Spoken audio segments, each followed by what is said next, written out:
Hello friends, இன்றைக்கி காலையில் செவ்வாய்க்கிழமை எங்கள் வீட்டில் காலை டிஃபன் ஆப்பம். எவ்வளோ சூப்பராக புசு புசுன்னு ஆப்பம் பாருங்கள். எவ்வளோ நல்லா இருக்குது பாருங்கள். ஓட்டை ஓட்டையாக நல்லா நடுவில் உப்பி வந்திருக்கு பாருங்கள். சூப்பரான ஆப்பம். ஆப்ப மாவு கொஞ்சம் தண்ணியாக தான் வச்சுக்கணும். இது மாதிரி எடுத்து ஒரு சுற்றி விட்டுறணும். சில பேர் ஆப்ப மாவில் தேங்காயெலாம் அரைச்சி போட்டு அரைப்பாங்க. நான் வெறும் பச்சரிசி, புழுங்கரிசி, வெந்தயம், உளுந்து கொஞ்சோண்டு தான் போட்டு அரைப்பேன். சாதம் போட மாட்டேன், தேங்காய் போட மாட்டேன்.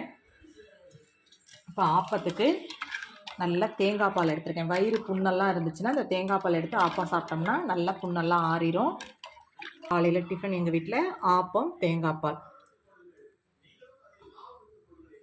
ரொம்ப ஈஸியாக ஆப்ப மாவு அரைச்சிடலாம். மிக்சியில் கூட அரைச்சி வச்சிட்டோம்னா மறுநாள் காலையில் டக்குன்னு ஊற்றிக்கலாம். இந்த ஆப்ப ரெசிபி உங்களுக்கு பிடிச்சிருந்துச்சுன்னா லைக் பண்ணுங்கள். தேங்க்யூ.